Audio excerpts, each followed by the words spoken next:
Hey there, everybody. Welcome back. The Purplatypus is the name, and I have almost 100 hours in this game now. Not quite. I'll make a video once I get there.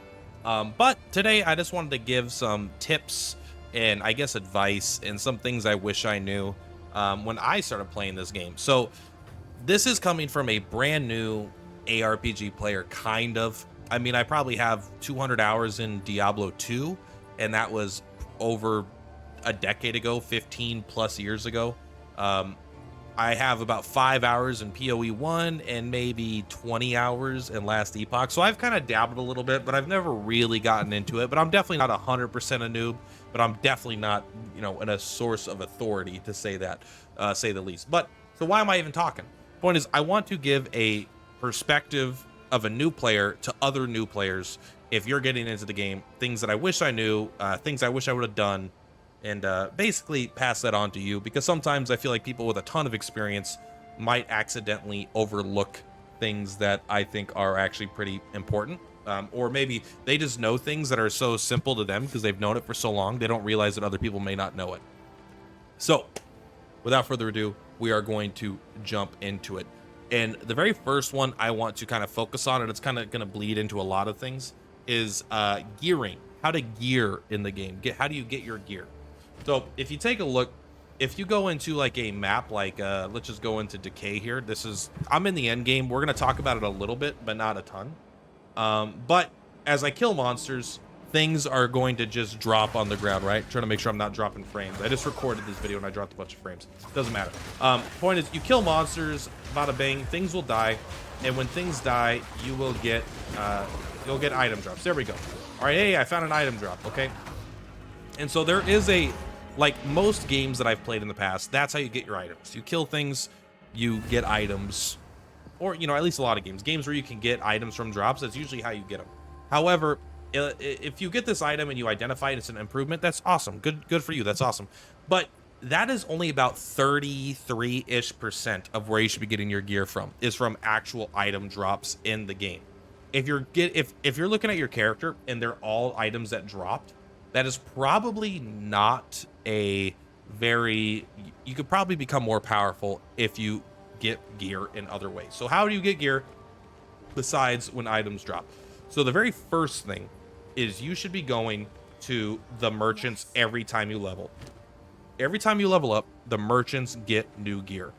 And when I say they get new gear, I mean it all changes and it's all level relevant. This will be a little bit low because I'm in the late game and I think they kind of cap at a certain point. But if you're anywhere earlier in the game, honestly, even in the late game, they still have a lot of good stuff. Like look at this, 48 spirit on a body armor. This is very expensive, but I could afford it because where I'm at the late game. So you could find like these really good, like, is this better than mine? It's probably not better overall, but like that specific aspect of it is better. If I wanted to, like, that could be an improvement earlier if it was a couple days ago. So go to the merchants. Right, there's the merchant that sells the armor. There's a merchant that sells like the magic items. So you could easily find things that are like plus all skills, or like plus minion skills or plus fire skills if you're looking for that over here. And then also finally, it's normally her, but I don't think she'll let me do it right here. So let's actually go to so in addition to the merchants, one of the ways I kind of want you to think about it when you're looking at the merchants, I don't want you to think about if going to the merchants feels lame to you when you level up, you don't need to think about it as going to the merchants. It's literally when you get that level up, boom, and you get an explosion. It's like you just killed 50 like rare in magic monsters. You just killed a ton of monsters, and then these characters, these NPCs, did such a good job. They came around and they collected it all for you, and then you basically only need to pick the ones you want. Yes, they charge you the money for it. Okay, I'll admit. All right, so the analogy breaks down a little bit, but it's like when this whole shop refreshes, it's like you just got a ton of free of items, not free items. So you get a ton of items. Now you get to choose the best items out of all of these that you want for your character. If you don't want any of them, that's fine. Sometimes you won't. You level up a lot in this game, especially in the early game. So you don't need to always get an improvement there. But that is one way you will very likely find improvements to your gear. Now, another thing you should be doing is you should be gambling every now and then. I'm going to get rid of this and I'll hold that for now. You should be gambling when you have the extra money. So you probably don't want to be gambling on amulets and rings for the most part, unless you have no rings, no amulets, and maybe you just buy one because they have one. But for me, let's say I'm looking for, I don't know, I'm looking for wands, okay? So what I'm going to do is, like, I'm just going to buy a bunch of wands. And now maybe you don't buy this many as a new player, but then you take a look, you know, see what you get. 40% increased physical damage, 40% lightning damage, and it's a rare item, 11 to intelligence. All right, so let's say 42% increased spell damage. That's pretty good. Let's say this is an improvement. Yay, I just got an improvement. It's pretty reasonable to find improvements when you're looking for gear, especially because you have so many items. Like, if you just have really, really weak boots, you can come over here and just find boots, and you could just buy boots. And you can even see what their rating is. So it's like, okay, this is for, you know, a dexterity-based character. This is a strength-based character. This is an int-based character, and then there's combinations, right? Let's say I want, you know, so now I can look for boots as well, because my boots are terrible. I need something with movement speed, right? So you can go search for here like that.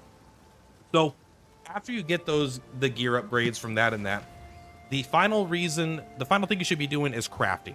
Now, what I did for my first maybe half of a week playing this game, maybe not quite a full week, but like 4 days, I would come to the merchant. I would have all my items that I just either gambled for or I picked up in the world, and I would just sell them all. I want the money. You know, I want the money. There we go. I decided I want the money, so I got rid of all these items. I don't think you should do that. So what you should be doing is you should be coming back here and buying pretty much all your items back. There we go. We got some back. And what you could do here is you could disenchant. Now, this is something that it just never even occurred to me. And so I'm assuming it didn't occur to a lot of you. Because I just wanted gold. What is disenchanting? When I go into disenchant, I click not that one. I click this and I get a transmutation shard. Okay, what is that?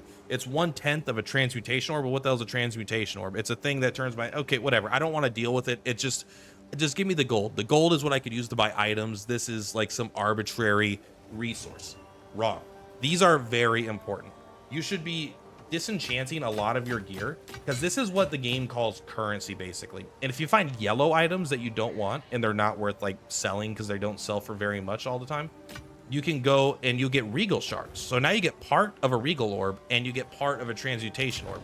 So this seems like a small amount, but as you are leveling up through the game, you are actually going to be getting, just playing the game, you're going to get a ton of these items. You're going to get an absolute ton of them.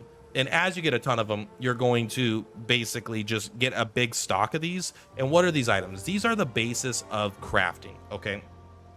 So they will allow you to turn normal items into magic items. So now you're getting an orb, and then you could add more things to the magic items. And then as you can go, sorry, I have them over here for example purposes. Then you can increase them. Basically, you can make them from white items to blue items, and then blue items to yellow items. And you can add a bunch of modifiers on them to make really strong items using all kinds of different crafting stuff. So you want to be crafting gear as well. So do I have an example of something I could use? Actually, I had something, but when I first recorded the video, it also, like, I used my examples and I don't have another one. Here we go. We'll just use this. This is perfect. So this is a charm. You can equip charms right here. They give you damage resistance to something. This one is cold. I think that's actually pretty good. So it's currently a white item. You can see the name of it. It is white. If you take a orb of transmutation, it'll become a magic item. So right now it has no effects, and now it has 20% increased duration. The other effects up top are all what's called implicit. Doesn't matter. Point is, it always has them. Then I'm like, all right, I love that one. Let's go ahead and give it another magic modifier. Oh, now it regenerates over time. It lasts a long time, and it charges over time. Maybe I have permanent 25% cold resistance up all the time right now. That kind of stuff. Like, so this is going to be a good way for you to get gear. After you're done buying your items, you get your drops. You keep your good drops. You go to the merchants. You check the merchants for improvements. You go to the gambler. You gamble a little bit of your extra money for basically improving your weakest slot, because you could target it by specific items for a specific slot. Then you also will craft on your items. You can craft to improve your current gear, or you can craft new gear to get better gear, or you could even craft on the things you've gambled or the things you bought from the merchants, right? So it should be a part of your overall journey. So if I don't want to use too much of my currency because I'm kind of broke right now, I've been using a lot of it. But if you take something, you know, you could put it in here and you could start doing all kinds of things to it. You know, if it's a piece of armor, you know, you could add sockets to it. I already have sockets and all my shit. I actually don't have any good examples, but let's say you could theoretically add sockets to it. You can improve the quality of it. This is not, I don't want to get into all the crafting system right now, but the point is you should be disenchanting your gear that you don't want. That way you can start getting these and start just adding modifiers to items and start equipping and getting more and more magic items. And then if you make a magic item you don't like, you could just disenchant it again. It's not positive. You're going to lose currency, right? Because you're using basically an orb to get 1/10 of an orb back, which isn't a great rate of return, but you're basically rolling the dice to find an improvement. So those are the main ways you should be gearing throughout the game, especially as a new player. I mean, crafting will become a bigger part of it as you go in. I wouldn't worry about crafting too much right now. I would worry about using crafting to sometimes get just like rolls on gear that maybe are, but it's mostly about improving the gear that you already have at this point. Another quick tip that I kind of wish I knew earlier, that's what this example is over here, is you can craft. For me, it made sense. I could craft on, not on that one, ironically. You can craft on weapons, right? I'm like, all right, I want this one. I want to use, this is a shield. This adds a rare item with a new modifier. I want to put that on my shield. Boom. Now it has plus, I think it was 33 threshold. That sucks. But whatever. Point is, I could craft onto that, right? Boom. There we go. What I didn't understand when I started is you can craft on almost any item in the game. You can craft on rings, which might be obvious to some. You can craft on jewels, which these can be socketed. But you can also put them into your passive tree, right? There's going to be these empty nodes here. Like, here's one. There's empty one here, and then there's a non-empty one here because I have something in there. So you could craft on the jewels, which are just like these passive things. You can craft on the things that go here. You can craft on everything. You can even craft the waystones. This is a late game thing, but you can craft on these. So let's say I want to do a waystone world tier 2. I can make it a magic item. Normally, right now, it's a white item. You can tell by its name. I make it a magic item. Now, monsters penetrate 15% elemental resistances. That is a negative effect. However, it increases the waystone drop chance. So I'm more likely to find more waystones because of the increased challenge. But now I can also add another modifier to it. And now I have 44% magic pack size. So there's just going to be a lot more magic monsters, which gives me a little bit of a better chance for better gear, things like that. So you can craft these things. You can craft pretty much everything. And I don't know why, but that was not intuitive to me. It didn't seem to make sense, but pretty much things you can't are going to have this color name, right? If you take the name here, the inscribed ultimatum, this is what's considered a currency in the game. So if you look at all the orbs, all of the whetstones, the jeweler orbs, and the runes, these are not craftable. You can't like use a orbit transmutation on a lesser jewel, you know, thing like that. So those are going to be the things that you can't craft on top of. But other than that, you can craft on essentially everything. So that is something I kind of just wish I knew, because it turned okay. There's even these strong boxes out in the open world. You'll find these in the late game. There's like these chests, and the chests are guarded by a bunch of monsters, but they have like this big sign above them that's like unidentified. You could use one of your scrolls of wisdom to identify it, and then if it's blue or yellow, whatever, you can craft on top of it. You can craft this chest to be stronger, so it'll get more enemies, but it'll also get more rewards, and the enemies will get stronger, but you're going to get better stuff in return for it. And overall, it's just like a hugely cool, fun, and engaging system. And the more I've actually used it, the more fun it's gotten, and it's been a total blast. So let's talk about reforging really quick. It is another part of crafting. In Act 2, you're going to be getting we're going to talk about reforging and relics at the same time, because they kind of go hand in hand. In Act 2, you're going to be able to start unlocking your ascendancy about halfway through Act 2. And there's also, once you go, I believe it's to the stone mill, something like that, you're going to be able to get the reforging bench through a quest to basically get that. So what this does is you put 3 items of the same rarity and same base in here, and then you basically re-roll 3 of them to get 1. Normally, this isn't the most useful thing, because you want to do 3 scepters. You know, okay, I want to improve. I want a different scepter. I found 3 scepters. I put 3 scepters in there, and I get a new scepter. Wrong. It has to be shrine scepters. They have to be the exact same item. The rarity doesn't matter, and the mods don't matter as long as it's not corrupted. But it has to be 3 shrine scepters. So that's kind of hard to actually make happen. However, where it becomes your best friend Let's actually take a look here really quick if I have more. A perfect example of where it works out. Do I even have level 4s? I have 5, 5, 2, 2. Here we go. So, but you could do it with, this is something you do with almost anything in the game. So waystones, which are going to be in the late game, you could reforge 3 of them, and now you get a actual leveled up one. You get a level 3 one. Most things don't give you an improved version of the thing, but this one always improves it into the next one. So you can kind of think about it as like gems from Diablo 2. But now let's go ahead and go to our hideout really quick and talk about relics. So the reforging thing is something that I don't normally like. However, with world stones, the waystones to travel the maps, it's really good, and with relics. So relics are super important for getting your ascendancy and leveling up your ascendancy. You're gonna have to do these trials of Sycamore, I think it's called, and this is basically an alternative gearing system. As you do the trial, don't worry about beating it the first time. If you can, that's awesome, but if you can't, it's okay to lose and just come back to it a little bit later. But basically, as you go through it, you're gonna find relics. Relics are going to be equipped into the trial. So when you go into the trial, you have to put an item into a socket, and then it unlocks this thing. You could then put, I don't have any sockets, or I would just go show you right now, but you could put these relics in there, and then you're going to have these modifiers while you are inside the trial itself.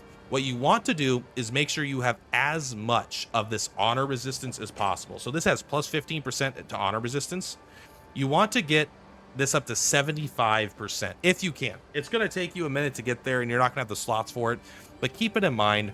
This is just going to make it better. I don't need to go into the trial and the relics very specifically here. It's not what the video is about, but know that honor is basically your health plus your energy shields, and when you take damage, you take an equivalent amount of honor damage as HP damage, unless you have honor resistance, in which case they'll have to go through your normal resistance, and then like if you take 100 damage, you know, after resistances, this would reduce it by another 75%. So that would be very good. You won't lose much honor, and honor is usually what kills people. So look for that. So that's kind of what I want to say about relics. But what's really good, let's say that you have this one and this is good, but you have 3 dog shit relics here, right? I actually kind of like this one. But let's say we have 3 terrible relics here. You could use this reforge bench, bro. You just come up here, and now this is something that's going to help you get so many more relics early game. So now you can reforge them, and now you just get another relic. And so now you have that relic. And again, these are very important for getting you to be strong enough to actually unlock your ascendancy, unless you're a god gamer and manas never get hit. So let's identify the relic, and now we can take a look at it. It is fountains have a 6% chance to grant double sacred water and 10% increased maximum honor. Honor is a very important mechanic here. And so also what you could do is you can craft on these. Now, this happened to get 2 modifiers, but if you didn't get 2 modifiers on it, basically all relics can have 2 magic modifiers, right?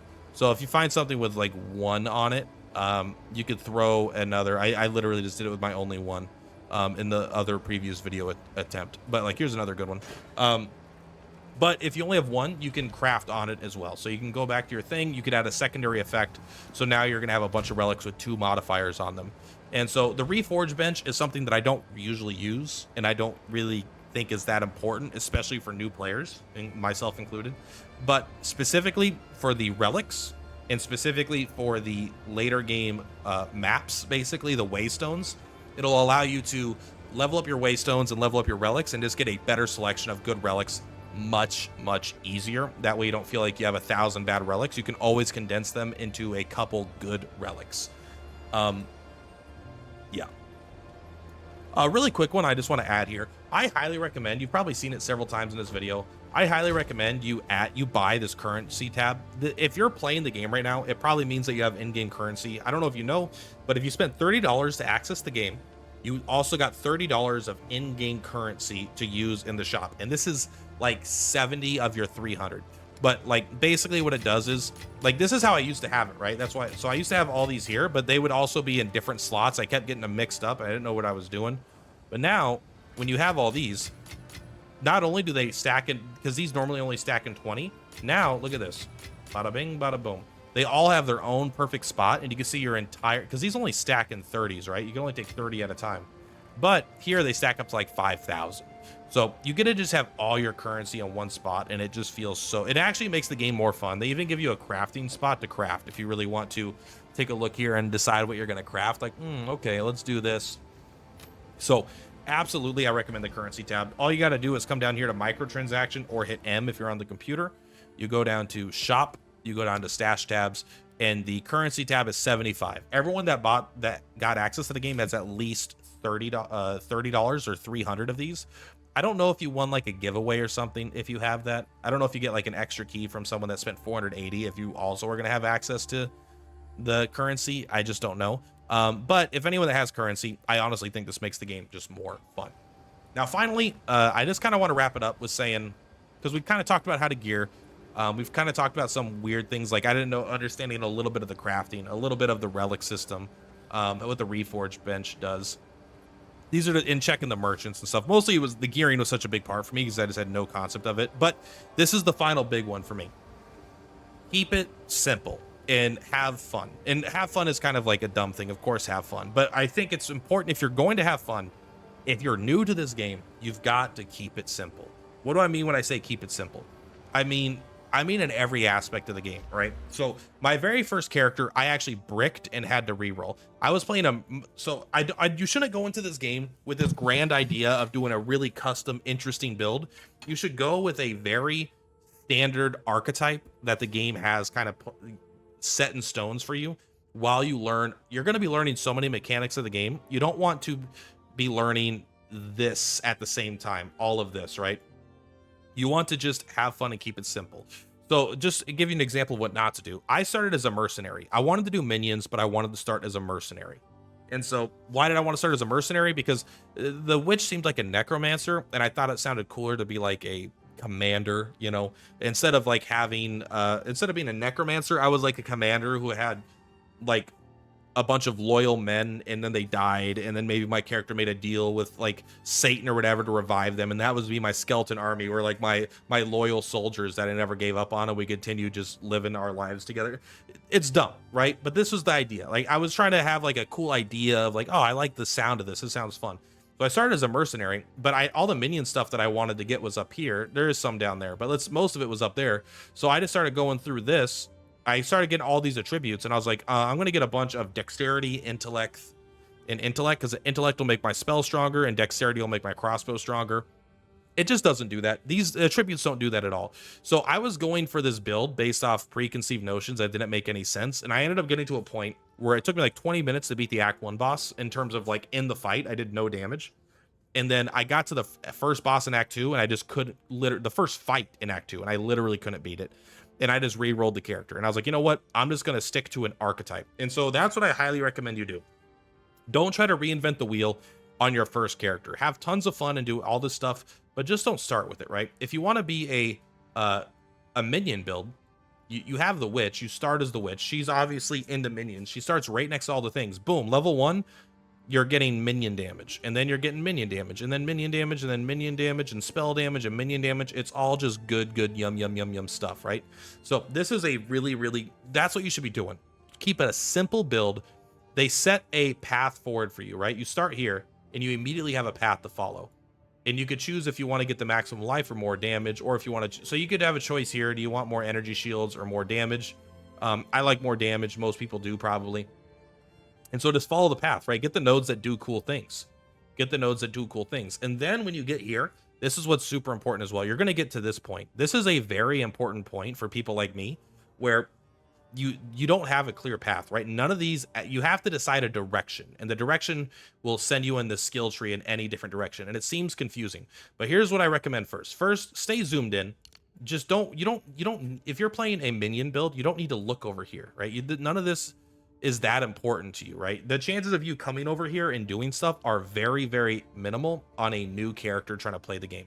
So don't worry about this stuff. Just zoom in and then look here. And then when you get here, this is what's important. You might need to zoom out a little bit, just like 1, 2, 3. But then they have a search bar here. Just type in minion. There you go.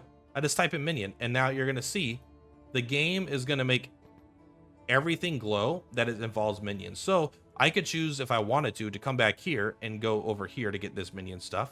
Or let's zoom out just like a couple more. There we go. So now when I'm here, because this is a point where you really have to make a decision. You can't just like, oh man, I don't want people to get stuck here and feel like they don't know what to do and look up a guide necessarily, because this game I don't think is hard enough to need a guide. You get here and you get like, oh, look at all the minion nodes up here. There's like 15 minion nodes up here. I can grab those. Oh, look at all these minion nodes right here. I can grab all those. And then you could even look around a little bit. Oh, look at tons of all these minion nodes up here. So you just pick one. Yes, you need to pick which of these to go to. But the point is, it doesn't really matter because you're going to be able to get to all of them. And the order doesn't matter too much. Like I did end up wanting to go up there. But like this is a great spot, right? Look how many levels you get out of this. And then you get here. You could either continue up there, go here, or you could go back what I did. Like you could do all kinds of stuff. But the point is just search for what you want, right? You're a minion build. Do some minion damage. And if you're a fire build, you know, just do fire. And you're probably going to start over, like, I don't even know where the fire stuff is at. Honestly, I haven't done a fire build. But point is, you can just type in fire, and, like, you'll start getting a bunch of, like, oh, here's extra projectiles and stuff like that. So, actually, is there even that much fire damage? There's a little bit. Here's, like, ignite stuff, right? But what I did also is, like, I started getting one shot. So, let's say you get later in the game and you're just weak. So, you know what? I was like, I have a bunch of energy shields because I have energy shields from this as well. So I was like, all right, I'll just look up energy shields, right? And so I zoomed out and I looked and I was like, okay, this is super close. Yeah, but that's recharge rate. It doesn't keep me from getting one shot. Yeah, that has energy shields, but I don't really care about the intellect or the mana regeneration rate. So I came over here. I was like, oh, look at that. 25% armor, 25% energy resist, and movement speed. That's awesome. 12%, 12%, 12%. So I came over here and it basically doubled my health. Like literally, because I got a bunch of shields and a bunch of armor. So I had a way more effective health. So I promise it's really not that complicated. It's overblown out of proportion, but I want to highlight is just keep it simple, keep it zoomed in, and just look at follow the path that the game set out for you, right? And then if you get to a point like this where you're a little bit stuck, zoom out and type what you want. You want some minion damage because you're going all minions. Boom, there you go. And it's not just for minions, obviously. Like if you're over here and you're playing the ranger, right, and you want poison, let's say, oh, I love being a poison. I know how to spell it, poison. I love being a poison ranger. Do I know how to spell poison? Is that how you spell it? Yeah. So you're gonna be like, all right, well, I want damage, or maybe I want evasion. You know, you could go either one that you want early on. But then you're like, oh, I want to be poison. Okay, well, I start here and I want to get here, right? Because this will increase magnitude of poison. Okay, so I wouldn't recommend, the only thing is going through these paths. This is not getting you much power. Even though it's going to take longer, I would just take things like the damage. Like, these are very powerful nodes. These are basically to get to where you want to go, and these are going to be what gives you power. So you're going to follow this down, get here, and then go up, and then you got some poison, right? And then if you still need more poison, you're like, what the heck? Oh, here's a bunch more poison, right? So it's very simple. You just don't worry about the shit that's not in your realm of the woods for a new build.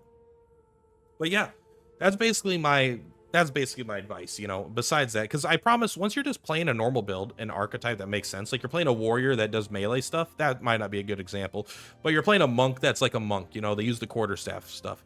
You're playing the witch is the witch, the sorcerer is the sorcerer, or sorcerer is the sorceress, the mercenary is the mercenary. All these things are just going to work better for you if you just stick on a relatively simpler path. And then you're gonna have more fun. And as long as you keep the gearing up in mind, leveling up, gambling, crafting, things like that, you're gonna have just a lot of fun. The game is not that hard, and I promise you it's not that complex. You don't need to have all the knowledge on how to craft and how end game system works. Oh, do I want to specialize in delirium, or do I want to do rift, and you know, do I want to do a hybrid build where I go here, but then, you know, I spend 13 points to get this really powerful? No, don't worry about any of that. That's all just, you'll learn as you play. The game is designed to be played for a long time. You just want to play and have fun, keep it simple, but do keep in mind the things that I said about like the relics and gearing and stuff like that. There is a lot to this game, but I promise if you just go in, you start playing, and you don't go with some crazy thing that makes no sense, if you use some common sense, like, okay, I'm doing all fire damage or all ice damage. Here's things that increase my spell damage. Here's things that increase my ice exposure to enemies. So you're going to have a good time, I promise. But now I'm just kind of going around in circles. So that's going to be all for today, guys. Thank you very much. Purplatypus is Purplatypus. I will see you on the flip-flops. Bye!